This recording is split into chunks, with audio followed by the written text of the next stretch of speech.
CX Planner is a browser-based commissioning software developed with all the tools from ACG Guideline 0 and ACG Standard 202. These tools ensures that the commissioning manager on the construction project has all the tools in his backpack to perform commissioning according to the guidelines. When the commissioning manager is out and performing a commissioning test, he can assign a specific test item or a task to a technician. After that, the technician can register that the task has been fixed and is completed. CX Planner is developed for commissioning leaders on construction projects, but it's also used by the consultants and contractors to get an overview over the project's progress.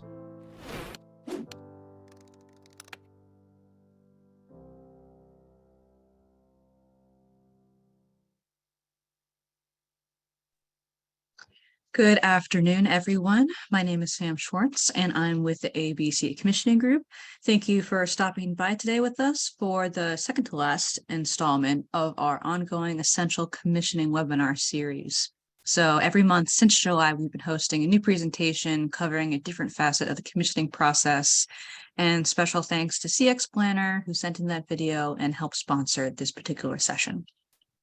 A few housekeeping notes before we jump into things. The presenter will be holding questions until the end of the presentation, but we still encourage you, please submit those questions at any time using the Q&A button. If you happen to be experiencing technical issues during the webinar, use the chat function, turn it to panelists, and send us a message. We will assist you. This presentation is being recorded and will be available for viewing within 1 week. You'll see it in your inbox. And then finally, in terms of continuing education credit, everyone in attendance for the full webinar will receive a certificate of attendance to their email within 24 hours. And special note to EMPs and CXAs in the audience, your CEUs from this series will be uploaded automatically to your respective portals after the final webinar in December.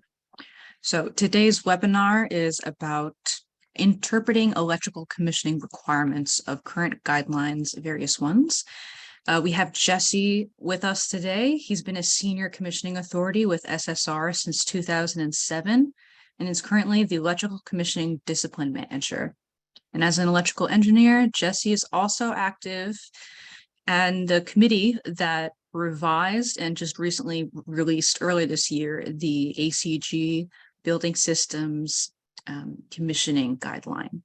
So with that, I thank everyone again for hopping on, and I'm going to hand it off to Jesse to get us started. Thanks, Jesse. I appreciate it, Sam. Can you hear me okay? Yes, coming through clear.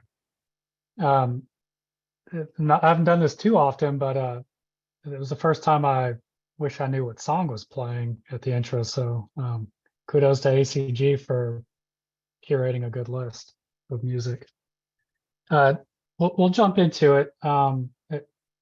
For those listening, I want to draw attention to the first word is interpreting. My goal here with this presentation is to not that I could provide a definitive answer to what the intent of these guidelines are or references, but to hopefully foster further discussion for our industry. And really that could only benefit the client and us as providers. This is a recurring theme of, you're trying to commission for FGI and then you have a different understanding of what that means to the owner, or the owner is expecting something from an energy code, and that's not what they're seeing from their list of proposals. So my overall intent here today isn't to tell you what's right or wrong. It's to provide references, and hopefully we'll get some interesting questions at the end. I'm going to do my best to make it clear, like, this is what I think, and this is why I think it. And along those lines, today's discussion, because of our limited time, we're going to have to further limit it by several factors. These three industry standards are in depth, and for today's purpose, we're going to focus on electrical commissioning, as I would define electrical commissioning for the most part. We're going to focus on construction phase effort, though the standards include design phase effort. And there'll be some caveat to that. We'll talk a little bit about design phase with the more recent FGI. That's more relevant for the facilities guideline. Hey, Jesse, sorry to interrupt. Mhm. Are you sharing a different screen versus the front page? I'm not. Okay, I there. just haven't got off that first slide yet. Oh, okay. Just wanted to make sure your video is frozen, but that's fine. Just wanted to make sure your screen wasn't too. No, I appreciate it. Okay. I'll drop the video and maybe unfreeze.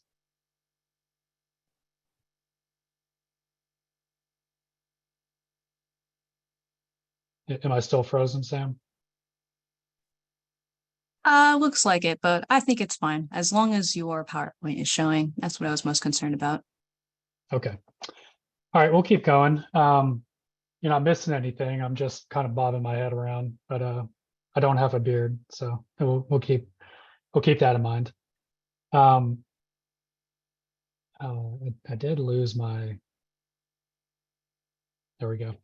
And just another limiting factor to our discussion today is facility type. This will come into play again with the guideline FGI. Not too familiar with residential, can provide references, but for our purposes today, we're going to be focused on commercial, such as healthcare, hospitals, and outpatient facilities when it comes to FGI. I'm advancing slides. Let me know if you didn't see that. But these initial slides are AIA required. ACG is going to provide the PowerPoint as a reference. So I'm not going to spend too much time reading slides. I've got about 20 for us to get through, hopefully with time for questions at the end. But if you're familiar with webinars, you're familiar with these slides, and they're there. And that's all I really want to say about those. Moving on to a course description, just to paraphrase it, we're talking about electrical commissioning requirements for some of what I believe are leading industry references, guidelines, and standards, and how that applies to clients and commissioning providers. I chose these three references, LEED, FGI, and the Energy Code, IECC, simply because they seem to be the most relevant in determining scope and the driving factor for commissioning. Not always, particularly when you get into government work, that may not be the case, but they're heavy hitters. They drive a lot of commissioning proposals. And with that, we'll talk about we'll just at least show the learning objectives and just kind of paraphrase again what we've said to this point. If time permits, prior to questions, or maybe even as part of the questions, but we'll talk a little bit about electrical commissioning in the new ACG guideline. It's something that being on the committee, myself and several others are highly focused on getting electrical content in the new guideline. And if you've not seen it, it's the source of another presentation, a whole nother topic, but it's a nearly an entirely different body of work, and we're very proud of the electrical content. And what we're talking about today, we have intent to include in the future guideline interpretations of these standards. So that's if we have questions or there's time at the end, we can talk about that more. First reference is standard, the IECC, the Energy Code, and we're limiting the conversations to the newer versions of each reference. Again, FGI is an exception. I'm going to go back to 2018 and compare it to relevant, because there are significant changes with FGI. But talking about IECC, something to note here is that the IECC, or the Energy Code, as it's affectionately called, requires functional testing, but not commissioning. So you can derive commissioning requirements by referencing this IECC, the code standard, but it doesn't inherently require commissioning. And then here's the reference C40823 that makes that clear. And then 231, section 408.2.3.1 is caveated for a reason, and it goes into scope. And we're going to keep a pin in that latter reference. But here's the energy code scope. Probably not new to anybody. You know, it's not really changed all too much. And this is going to be a reoccurring theme, especially when we start talking about LEED, which comes up next. The focus of the energy code, as you would imagine, is energy conservation. So when we're talking about interpretation, what I think, what you think, what the client thinks, it should be from that lens. Ultimately, whatever the client wants is what they're going to be paying for.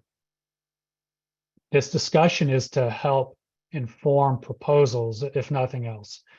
You can interpret energy code one way and the client interprets it a different way. Who's right? Probably the person signing off on invoices. But the intent is to avoid showing up on site, expecting to do one task and the client expecting another. We'll get into a little practical example of that a little bit later. But these bullet points, we say lighting controls and those various technologies. This is going to be repeated again, but it's from the perspective of energy conservation. I interpret that line to be energy conservation, lighting controls as it pertains to energy conservation in the context of that, not lighting controls such as single pole manual wall switches. The client can pay you to do so, but I do not interpret that to be what is required by energy code. And here's the distinction here is obviously occupancy sensors, daylight harvesting, automated global controls of exterior, interior lighting, something defined by maybe ASHRAE 90.1. That type of control versus, let's say, performance or theatrical lighting. We'll talk a little bit more about that in LEED. It's going to come up again. There's a lot of overlap, certainly. That's why they follow each other in this presentation. Electrical power, it's fairly self-explanatory. Receptacle control or plug load control, energy monitoring, and equipment. Those first three with the C405, to me, I consider electrical commissioning. And then we get into C408 when we talk about equipment. And this was relatively new realization for myself. Others listening, probably old hat. And I apologize if I'm just slow to get up to speed. But I think it's worth talking about and certainly having a slide. So this requirement in the new energy code, not that it didn't exist before, but we're just talking about the new energy code, requires a demonstration of emergency conditions, a functional demonstration of emergency conditions. So what does that mean? And I believe the language is intentional. Specifically, a mode of operation upon loss of power and restoration of power. Now, the term emergency condition is not emergency power system, and I think that's intentional. It is not saying commission. First of all, it's not saying functionally test emergency power systems, nor is it saying you need to commission or functionally test it. Emergency mode, to include this in the scope of commissioning, is just that. It's the loss of power to mechanical equipment and the restoration of it. So how do you demonstrate that without testing an emergency power system? Maybe that's not what the owner wants, but the distinction should be made. That's not what's required, and it may be perceived as a value add. So for instance, if I were proposing on a project with this scope and emergency power commissioning was not included in scope, and simply said compliance with IECC, we would have a test that would be similar to a dumbed down black site test. The AHJ or the Joint Commission may have something similar to a site walk, if we're talking healthcare, where they simulate, the AHJ simulates a utility outage. That includes emergency power system, but from our perspective, this is a demonstration, a functional test at the perspective of what C408231 considers equipment, and that's HVAC equipment. So you would coordinate an outage, loss of power, the installer opening up a normal source breaker to equipment required to be commissioned. And as a commissioning provider, you document the emergency condition, and that's the mode of operation upon loss of power. And then you coordinate with the installer to restore normal utility power. And then you document the restoration of power. You're not commissioning emergency power in that case. You're commissioning the effect of, you're commissioning how that HVAC equipment operates. And that's an important distinction. You can certainly include emergency power system in your scope.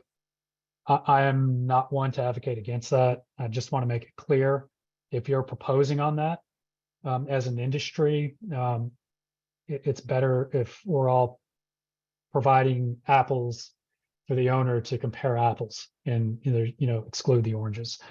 It may be something that leads to an ad service, like, hey, it's not required, Mr. or Mrs. Owner, but do you want that?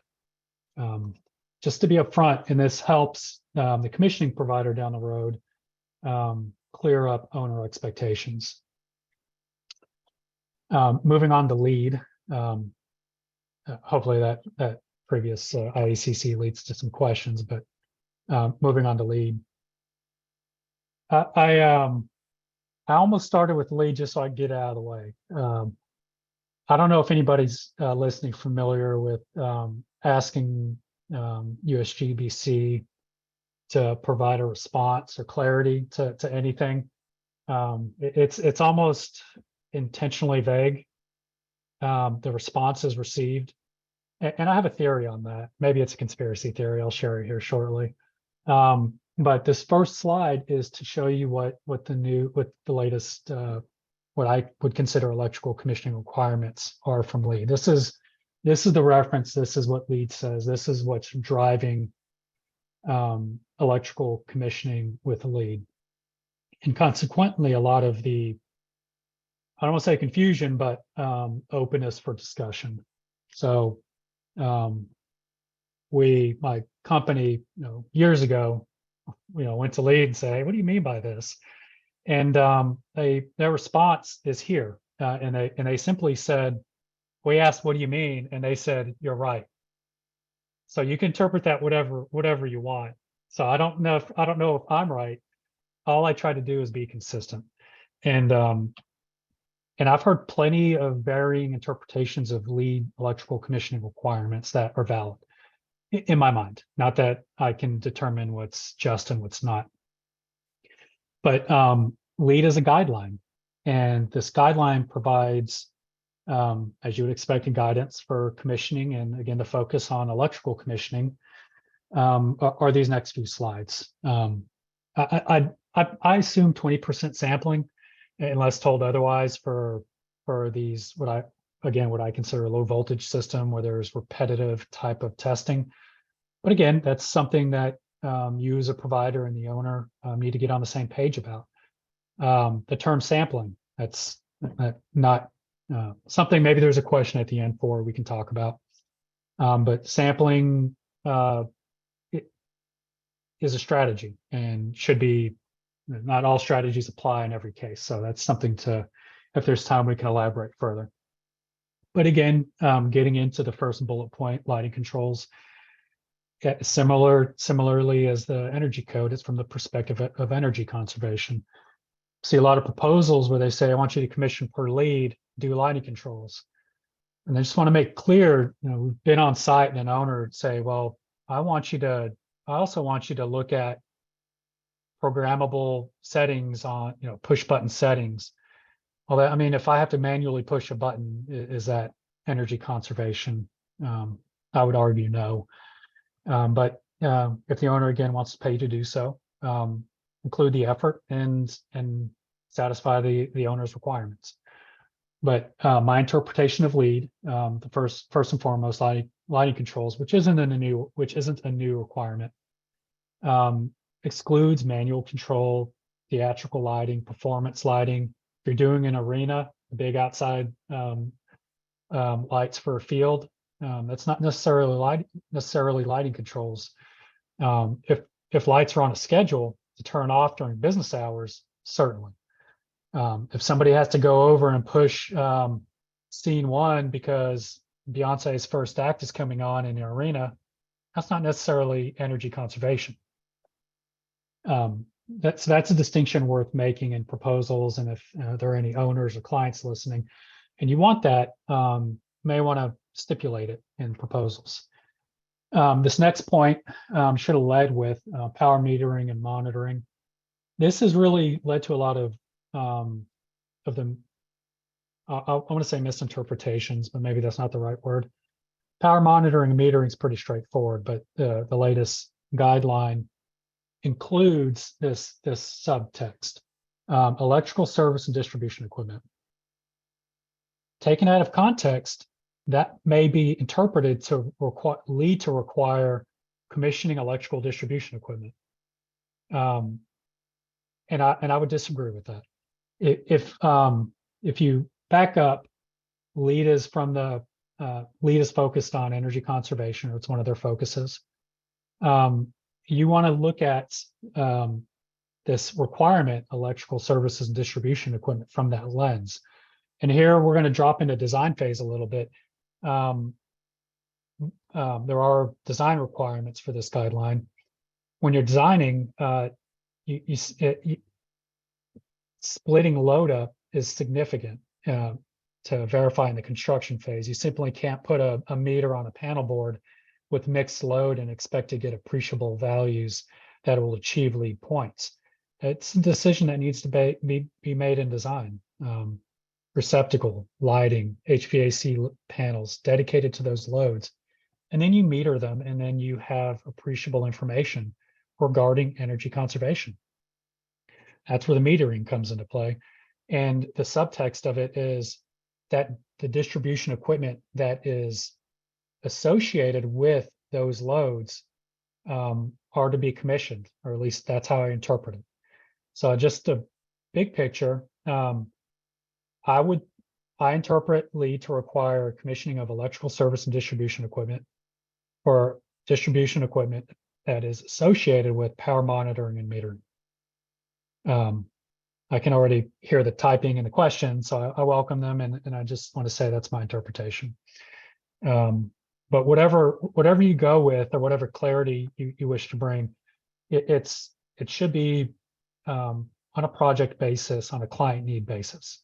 And again, the intent here is to allow us to at least approach responding to owner requirements in a similar fashion, or at least know what questions to ask for clarity. Some of these later items aren't new. It was really, that power monitoring and metering and electrical distribution that really is kind of confusing with LEED. I have a colleague on the guideline committee who interprets transformers with certain K-factor ratings to being in scope because, let's say K13 is a higher efficiency, and energy conservation is a LEED requirement. I can't disagree with that, but that's certainly, you get 12 commissioning providers in a room. I don't know if they would all price a project that way, nor would a client expect that. But that's part of what we're here today, is to open up the floor to discussion. Some of these later points for LEED aren't new. Plug load control, very similar to energy code. Renewable energy, we're getting beyond PV systems as this technology advances. PV isn't just solar panels. It may be certainly going to be an inverter. It may include a UPS associated with a PV system. And there's new technologies we're seeing fuel cells associated with this scope item. Grid harmonization, I provided a definition. Most folks aren't going to really, most folks are going to need the definition. You know, outside Texas and Florida, we don't see too much of this, but it is a requirement. While we're on the subject of LEED, this is a recently added slide. I must have asked LEED what they meant for electrical commissioning maybe 3 or 4 years ago. And it wasn't till last week. I had some colleagues in, was it Greenbelt last week, that were able to ask the question directly of some GBCI folks. But I just back up to the previous slide. This is the language. Sorry, I'm bouncing around. This is the language that is in LEED. And it asks the question, it begs the question, can an installer CX their own work? And you would think, no, that's kind of against the whole concept of what commissioning is, you know, third party, you know, somebody that's not, you know, disinterested. But the latest LEED, the answer to that question is yes. And it was confirmed by my colleague speaking to some GBCI folks in Greenbelt last week. The answer is yes, with these following criteria met. Trade subs can commission their own work, you know, per the latest LEED. You can achieve fundamental and enhanced points doing so. You do so by either contracting directly to the owner, meaning the installer or somebody else can have a separate contract to the owner. Your reports go to the owner, or the individual is disinterested from the installer to do commissioning. And this third point, the latter, is what I see more frequently, meaning a general contractor could have an individual in the company that's responsible for commissioning. They don't have a desk on site, and they don't show up to site every day, but they are responsible for commissioning multiple projects. So their primary daily activities may include some project responsibility, but they're beholden to multiple sites for commissioning activities. And that is what makes them disinterested. And that how you define disinterest, I think, is slightly vague. But you could have a GC, you could have a sub complete commissioning, as long as they can demonstrate that they're disinterested and their reports go to the owner. Which I found interesting, and I don't think a lot of people are aware of. I don't necessarily think this is the best step in the direction for commissioning per LEED. And just to get back to my conspiracy for LEED, there are any GBCI folks listening, I apologize. I think it's a for-profit entity, and they're in competition with other guidelines. And to narrow their definition, for LEED to narrow their criteria or make their requirements prohibitive, may cause owners to go with other guidelines. So by remaining vague in responses, by allowing other people to provide commissioning, they're opening up the market to other avenues of revenue. Right or wrong, this is the current affair. This is not my interpretation. This is my understanding, reported by LEED and GBCI folks.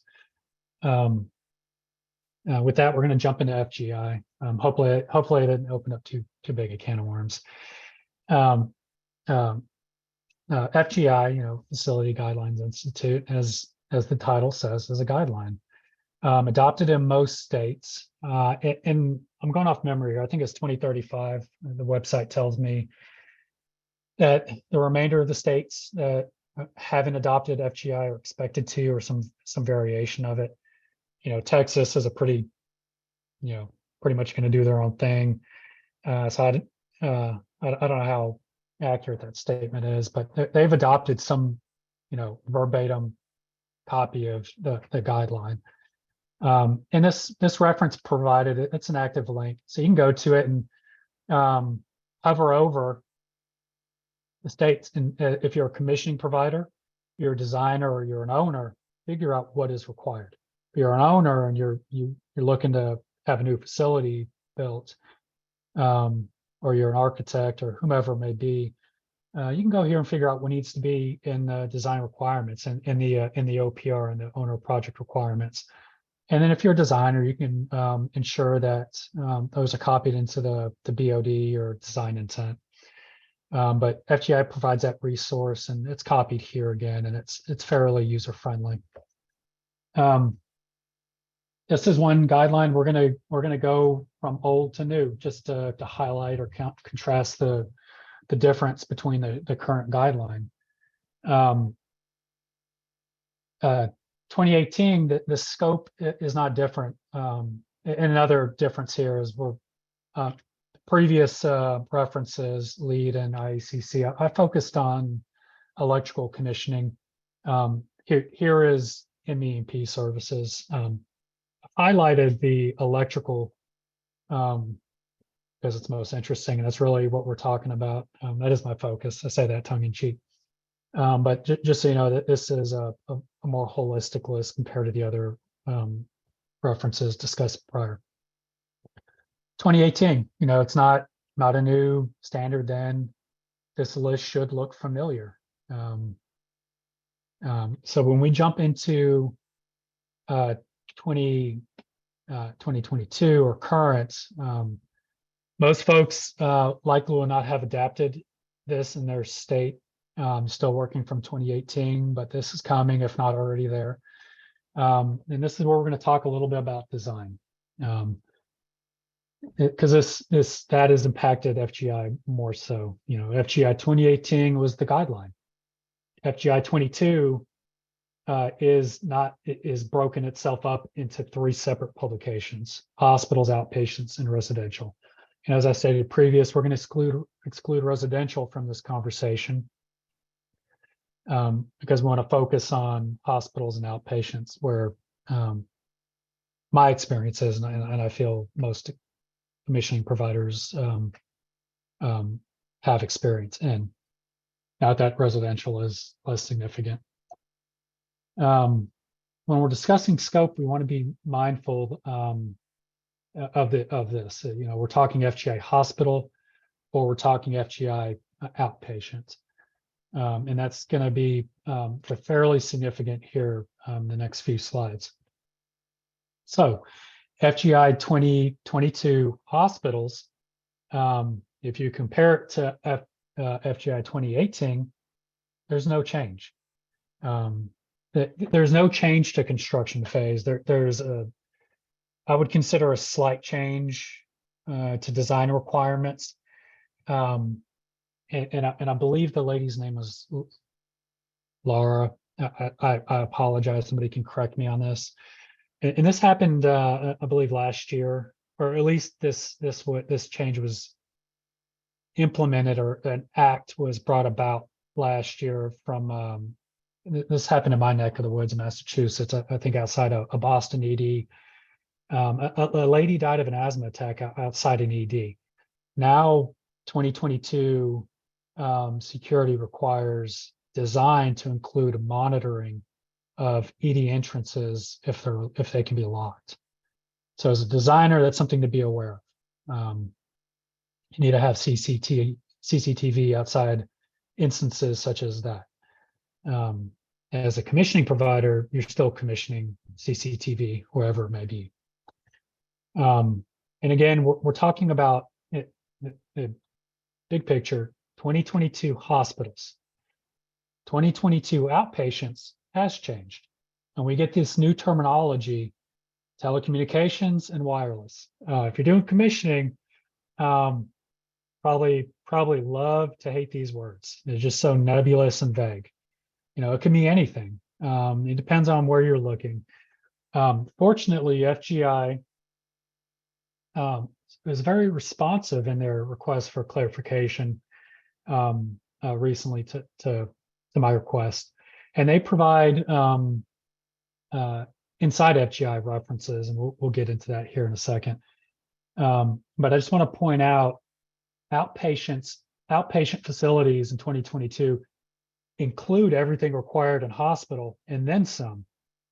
So it's outpatient facility commissioning is more stringent than hospital facility commissioning, for FGI, which seems a little, which may seem backwards.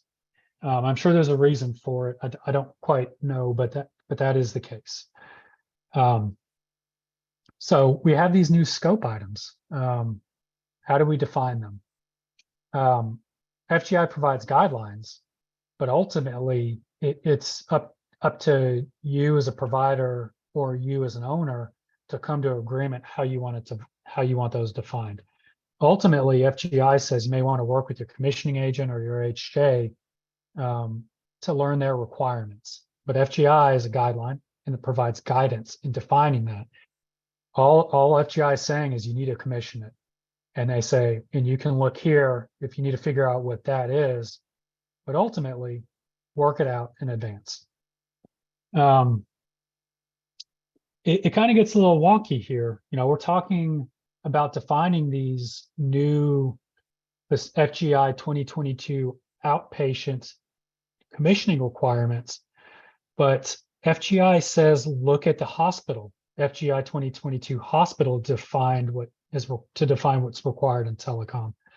It's a little backwards, not backwards. I think there is a reason for it. I'm just not quite there yet, but here is the reference, and this is their response, so you can read it for yourself. It's just to paraphrase. It's because of the variability of the kinds of outpatient facilities and possible co-location with other businesses. The communication requirements are not detailed under this chapter, which is 1.2, common elements of outpatient facilities. In order to point us as commissioning providers in the right direction, FGI says follow the paragraphs that are exerted from the hospital guideline. So in short, it's saying it's too complicated to define everything that could be required in the telecom. So they direct us to hospital, to the hospital guideline.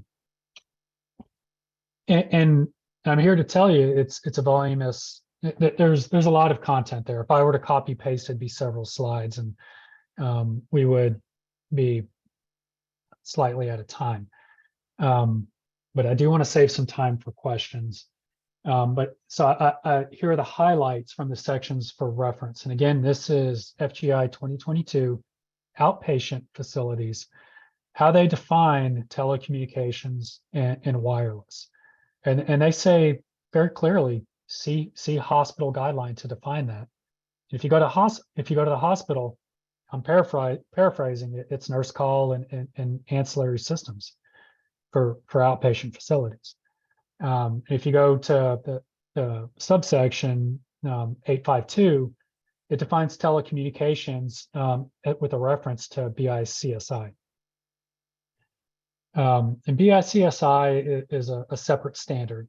It's really a kind of a definition, like a Webster. There's a lot of information in there. I don't think it would have served us to copy it all, but we'll provide an active, at least in the PowerPoint's an active link. And then if we move on to the next section, 8523, telecommunication rooms, it again references hospital. Again, it's fairly detailed and extensive. What the guideline is providing it is clarity what that is. But ultimately, whatever FGI is saying, it's saying take that and get in and make sure everybody's on board with it. The AHJ, the owner, the commissioning agent. And in doing so, I'm harping on this, but there's a discrepancy in our industry how we define scope. And our scope is being driven by some of these standards. And they are, in my opinion, sometimes intentionally vague. I'm not saying we all have to agree, but maybe we all understand or come to an agreement where the discrepancy is, and then we can all have a different approach to a value add. It could avoid instances such as, and this is just an anecdotal, not related to this scope, say you're commissioning emergency power system. You've clearly defined what that effort is, and you're showing up and commissioning per NFPA, the EPS and EPSS systems and maybe integrated system testing. And you're testing a generator, or you're doing say a black site test or an emergency power system test. And a facility maintenance person walks up who is your client, but was not at the contract or scope agreement discussions, and says, when are you going to go test those red receptacles? You or NFPA may not define that as part of scope, or you referencing NFPA may not define that part as part of your commissioning scope, but this owner may. Certainly, it would have been great to know that in advance, put it in the proposal, get paid to do so, as opposed to showing up the day of and having a difficult conversation with somebody who you should consider your client. Say, no, it wasn't in scope, and potentially resulting in an ad service or at least some heartburn. So we're looking to alleviate those instances. Providers being paid for or being compensated for their work, and then owners having their project requirements met in full. And then the big takeaway, one of the big takeaways is, if you can come to an agreement or at least an understanding as provider, the owner allows commissioning services to be chosen by qualifications and not necessarily a low bid type of scenario. If you can have a qual-based commissioning providing choice, I think that's better for both parties involved. And I provide this slide here, the BICSI. Honestly, I hadn't visited this reference until my conversation with FGI. It's a good reference. If we have time, I'm going to click it and see what happens. Yeah, and I'm just, yeah, y'all can't see that, so let me put it up on the screen. I just clicked the link. Hopefully it's active in the PDF ACG provides. I mean, you can Google it. It's the terminology handbook, right? With a searchable function, and that's really all there is to it. So with that, I've reserved some time for questions. Sam, that is my last slide. I'll hand it off to you to maybe talk about what's up next. Okay. Thank you, Jesse. Let's get into the Q&A before we jump into next month's webinar. So we have a couple of probably like 11 questions. So if anyone has a question out there, feel free to click that Q&A button and submit one. So this first one is asking, does the IECC, FGI, or LEEDv4 reference any sections of the ANSI NETA acceptance testing specifications for electrical power equipment and systems as requirements? That's a good question. I'm going to say I don't know the answer to that because I can't. I don't want to say definitively. I will say I've never provided a proposal. Let me say this: there may be references, but I believe, and I can't tell you which. I believe they're appendix references, not requirements, but references as you can go here if you want to do this. If you're commissioning for LEED, FGI, or or IECC, it is my understanding there is no LEED ATS requirements. And I think the question is regarding, I'm sorry, NETA ATS requirements. And I think the question specifically is NETA ECS requirements. And I also believe that the answer is the same. I do not believe NETA ECS requirements are found in either of the three. But I started off with saying I don't know, but that's what I believe at the moment. If while we're doing questions, anybody can tell me wrong, please do so. Thanks, Jesse. Next question from an attendee. Is the intent of full load to be the anticipated full loading, full building load, or nameplate? I think full load test. Maybe this is in reference to IECC, that emergency condition.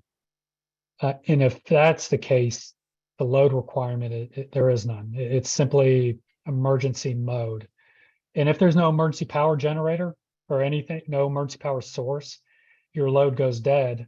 Whatever your load may be, your mechanical load goes dead and then comes back up upon restoration of power.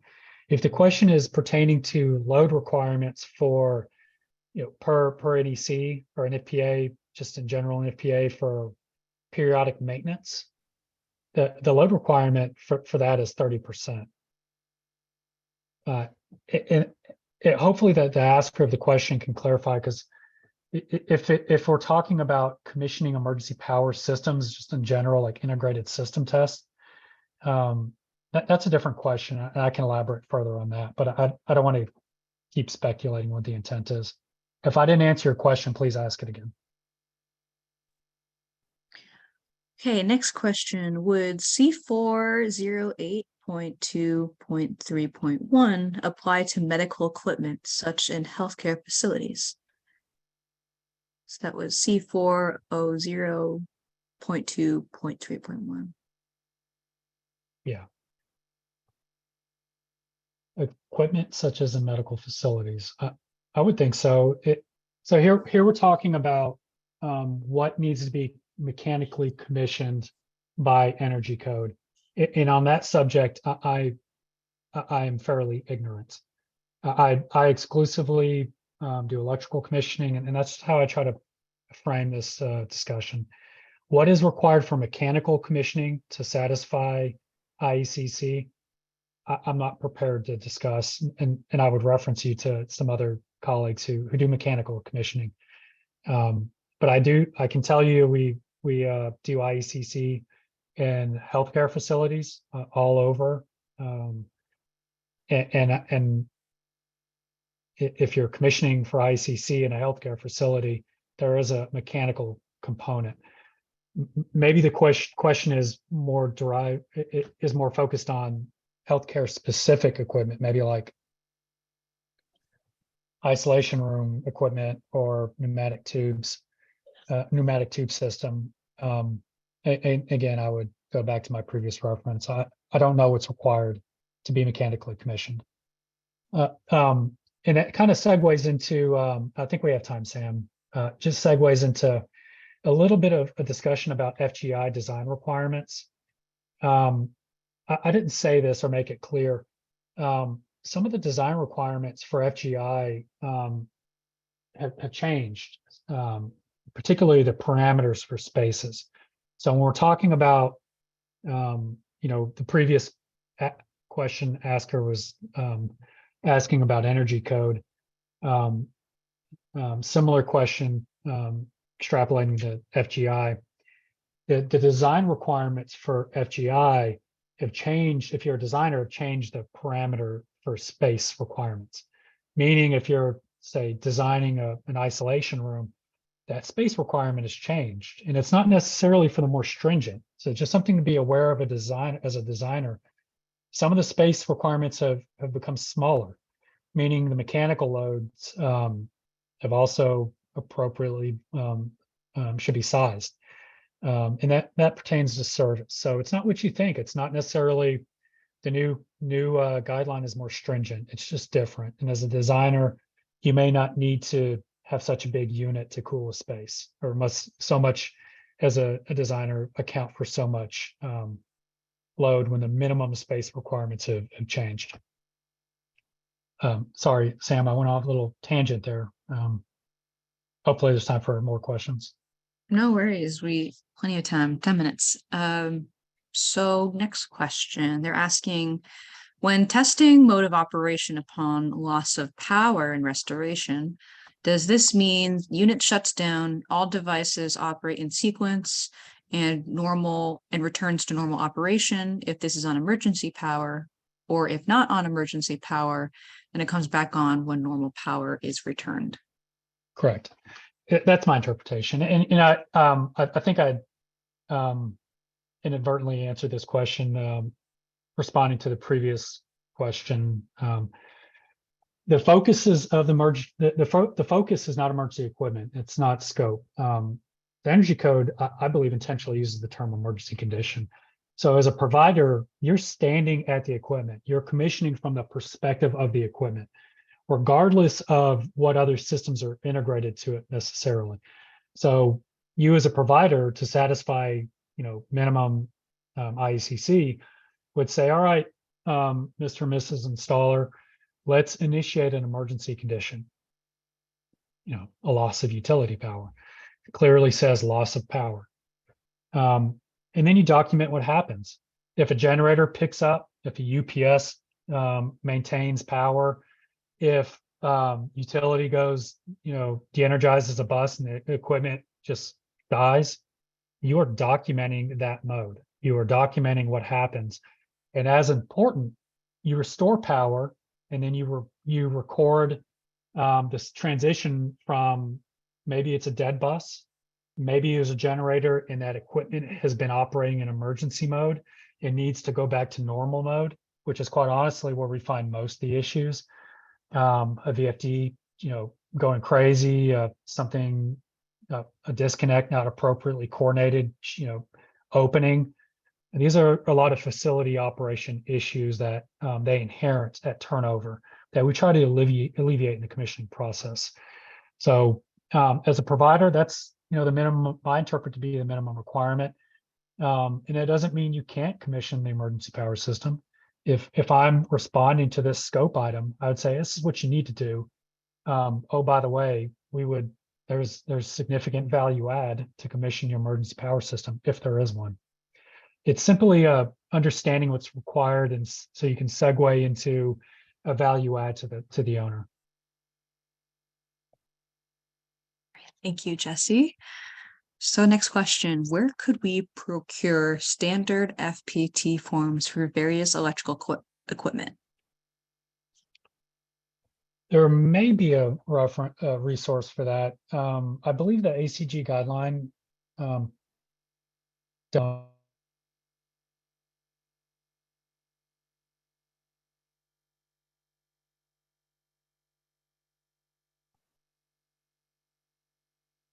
You there, Jesse? Sam? Yeah. Yep. Okay. Back on. Okay, that was unusual. So I'll just start over. I believe the question was, where can we find FPT templates for commissioning? The answer to that is, I believe the new guideline. I believe the guideline does provide some templates.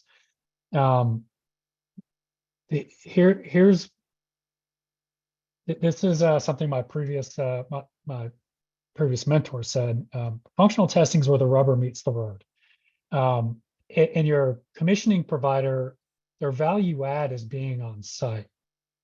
So you can write the best test, but ultimately it's the person in the field documenting what they're observing, and more importantly, what's not being observed.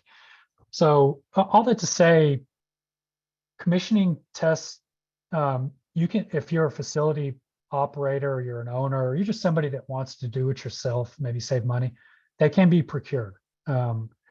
Most designers have functional tests. They may kick you a copy, but the commissioning plan should be project specific. Certainly advocate for it to be project specific. It should be a document that the person that's signing the contract to do commissioning is not often the person that is inheriting the building and is getting those calls at 2 a.m. from a charge nurse saying, my feet are cold, what's going on? It's the person, this isn't any shade to the person asking the question. We want, every commissioning provider wants this process to be implemented and in the hands of whomever. We don't want to be gatekeepers. I would just emphasize there's value add in one, having project specific templates or project specific functional test or commissioning plan, and having a commissioning provider document the completion of that test. Because the best written test, the commissioning process happens between the lines, and there's not enough lines to capture everything that should be seen and not seen. Thank you. Next up is, how does the new 2021 IFC 1207.2.1 commissioning of energy storage systems affect electrical commissioning requirements? I don't know. I don't know. I'd have to think about that. Be quite honest, if I had a couple of minutes, I could probably get there, but I've been diving in these three standards so long. I'm afraid I'd be confused if I try to respond to that. So I'm going to say I don't know. Okay, always a good answer too. And I apologize to the question asker. Okay. Next up, so your interpretation of LEEDv4.1 means that a person working for a GC/CM can perform commissioning services as long as they are not full-time person on site. If so, how would that be contracted? I can't say every way that it's been contracted. So that the key word here is disinterested. You have to be able to demonstrate disinterest. And that doesn't mean showing up with slippers and pajamas. You need to be able to say, I, as a commissioning provider, am not invested in installation. And how we've seen that contracted, let's say through the GC, is simply an add service to the GC to pay one of their staff to do this work. So it's not necessarily the owner filling out invoices for, a GC, and then the GC also collecting a salary. It's not, a GC getting two paychecks. I'm just going to say installer affectionately, and that could also include the sub. That Division 26 electrical contractor could be doing commissioning as long as they can demonstrate disinterest, and their payments would be included in their, let's say procurement or their contract of, I as a provider, I as an installer, I am going to purchase, spec sections Division 1, 23, 26, 28, and whatever it may be. And I, as an owner, say, all right, I'm paying you money to do this, and this is what I expect. And in that, as an installer, you include that in your fee to have somebody on staff do commissioning. So it's not like you're not paying, there's not an installer getting two paychecks. It's almost a nested, it's just like more effort, including the original contract. Hopefully that makes sense. That's how I've seen it successfully done in the past. Okay, and to expand on, or continuing on LEEDv 4.1, is that restricted to electrical, or could it be mechanical?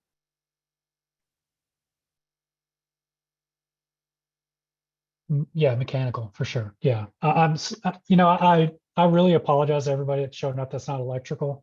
I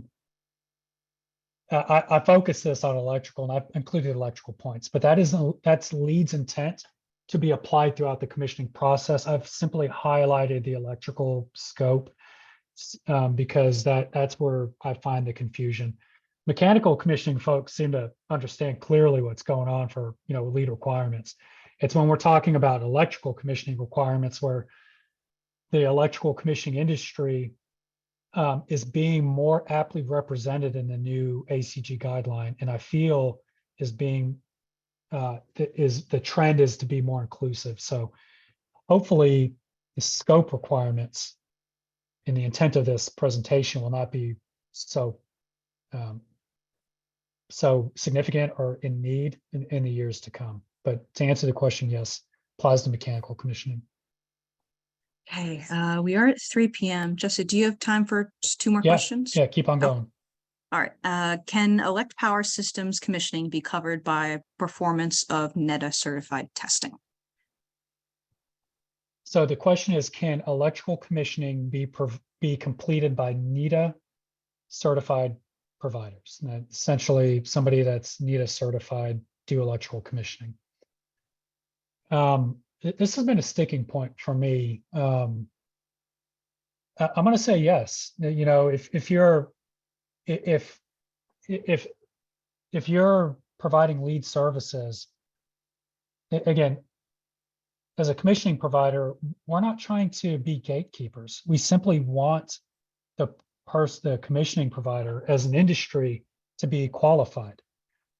People that are doing NETA are qualified to do NETA. They have to be.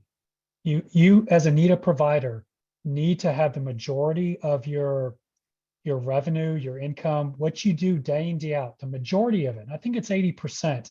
80% of what you do needs to be NETA testing. And I want to be clear, NETA testing is not electrical commissioning. There is a NETA ECS standard that says electrical commissioning.